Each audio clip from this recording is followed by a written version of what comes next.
రోజున తిరుపతిలో జరిగినటువంటి ఒక సభలో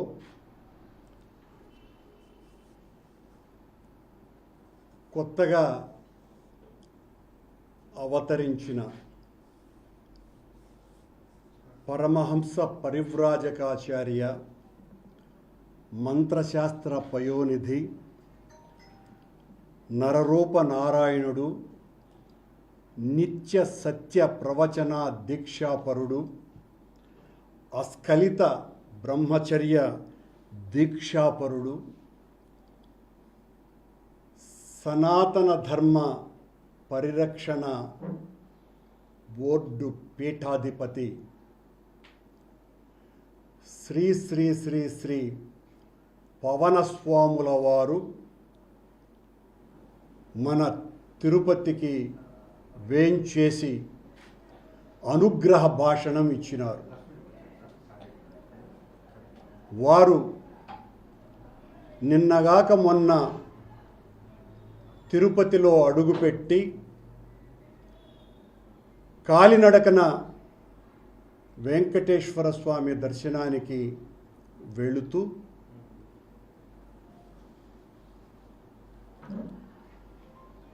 ఆయన దారి పొడుగున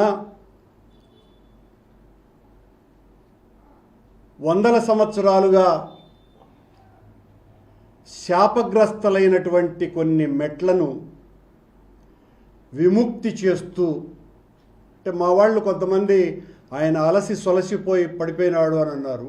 కానీ ఆయన అలసి సొలసి కాదు, ఆయన ఆ శాపగ్రస్తలైనటువంటి మెట్లను శాప విముక్తి చేయటం కోసమని కొన్ని చోట్ల పడుకొని దొర్లుతూ, కొన్ని చోట్ల పూర్తిగా పడిపోయి తన స్వేదంతో ఆ మెట్లకు ప్రోక్షణ చేసి శాపగ్రస్త విముక్తుల్ని చేసి కొండ మార్గాన తిరుమలకు చేరుకున్నారు. చేరుకున్న తర్వాత నిన్న వారు దర్శనానికి కూడా వెళ్ళటం జరిగింది. పీఠాధిపతి వర్యులు వెళుతూ గత 13-14 సంవత్సరాలుగా ఏ రోజు వాళ్ళ కూతుర్లను దైవ దర్శనానికే తీసుకురానటువంటి వ్యక్తి, సనాతన ధర్మ ఆచారం ప్రకారము వెంకటేశ్వర స్వామి పట్ల అపారమైనటువంటి నమ్మకం కలిగినటువంటి వాళ్ళందరూ కూడా తమ పిల్లలకి 9 నెలలకో 11 నెలలకో తలనీలాలు తీయించేటువంటి సాంప్రదాయాన్ని ఏనాడూ పాటించకుండా సనాతన ధర్మ పరిరక్షణకు కంకణబద్ధుడైనటువంటి ఈ కొత్త పీఠాధిపతి వర్యులు నిన్న దైవ దర్శనానికి వెళ్ళినారు. వెళుతూ ఆయన డిక్లరేషన్ మీద సంతకం చేస్తూ ఇంతవరకు వాళ్ళ కూతుర్లను ఏ రోజు కొండకు దర్శనానికి తీసుకురానటువంటి వ్యక్తి చాలా గొప్పగా దాన్ని ప్రాచుర్యంలోకి తెచ్చుకునేటువంటి ప్రయత్నం కూడా చేసినారు. పవనస్వాముల వారు గత 11 రోజులుగా సనాతన ధర్మ పరిరక్షణ దీక్ష వహించి దాని పరిరక్షణ కోసమని నడుం బిగించి దుర్గమెట్లు తుడిచి అనేక వితండమైనటువంటి కార్యక్రమాలను ఈ రోజున ఆయన మాట్లాడటం జరిగింది తిరుపతి సభలో. ఇది ఎలా ఉంది అంటే ఆ స్వామి ఉటంకించినటువంటి అనుగ్రహ భాషణంలో ఆయనే ఒక సినిమాలో నటించినట్టుగా కెవ్వు కేక అనే పాట గుర్తుకొస్తుంది.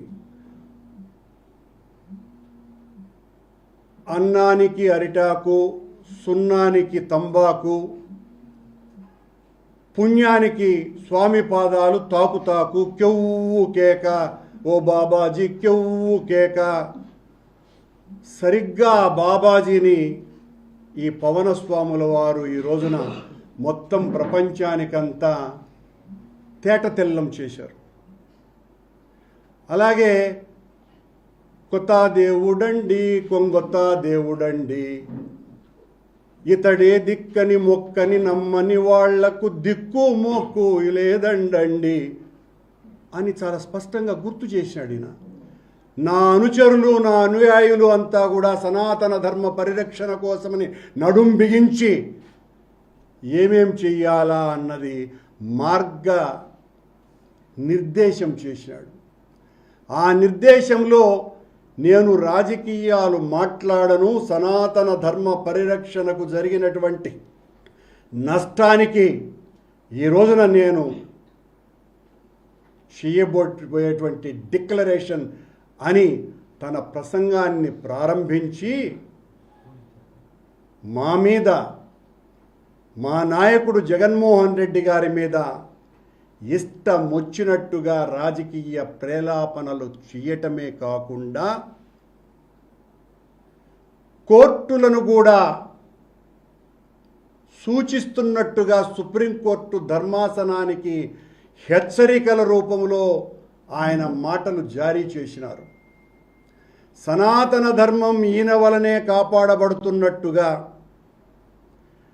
కొత్తగా కళ్ళు తాగినటువంటి కోతి ఏ రకంగా ఎగురుతుందో సనాతన ధర్మాన్ని గురించి పవనస్వాములు మాట్లాడేటువంటి మాట ఆ రకంగా ఉంది తప్ప మరొక రకంగా లేదు. నీ జీవిత కాలంలో ఏనాడు ధర్మాన్ని గురించి, హైందవాన్ని గురించి, సనాతనాన్ని గురించి, ప్రాచీన సాంప్రదాయాలను గురించి మాట్లాడనటువంటి వ్యక్తివి ఈ రోజున కొత్తగా ఈ పాఠం వెతుక్కున్నావు అంటే దీని వెనుక చాలా పెద్ద అజెండా ఉన్నది అని స్పష్టంగా అర్థమవుతుంది. ఈ పవనస్వాముల వారి కొత్త పీఠాధిపత్యంలో చేరిన వాళ్లకు, ఈ పీఠంలో చేరే వాళ్ళకి చాలా సొబగులు ఉన్నాయి, కావలసినంత స్వేచ్ఛ ఉంటుంది. ఈ సనాతన ధర్మ పరిరక్షణ స్వాముల వారి పీఠంలో చేరినటువంటి వాళ్లకు బాప్టిజం తీసుకున్నా ఏ అభ్యంతరము లేదు. ఎందువల్లంటే పవనస్వాముల వారు ఒకసారి బాప్టిజం తీసుకున్నానని వారు ఉటంకించినారు. అలాగే గొడ్డు మాంసం తప్పదనుకున్నప్పుడు ఆయన స్వీకరించి ముందుకే వెళతారు. కాబట్టి ఈ పీఠంలో చేరినటువంటి వాళ్లకు, ఈ సనాతన ధర్మ పీఠంలో గొడ్డు మాంసము నిషేధము కాదు. అలాగే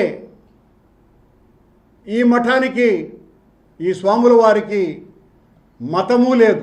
ఆయనే చెప్పినారు, నాకు మతం లేదు అని. ఇలా పూటకొక్క మాట మాట్లాడినటువంటి పవనస్వాముల వారు ఈ రోజున సనాతన ధర్మానికి నడుములు బిగించి ఈరోజు ఆయన చేసినటువంటి అనుగ్రహ భాషణ ఆశ్చర్యం కంటే కూడా మతి చిలింపజేసేటువంటి భాషణ ఆయనది.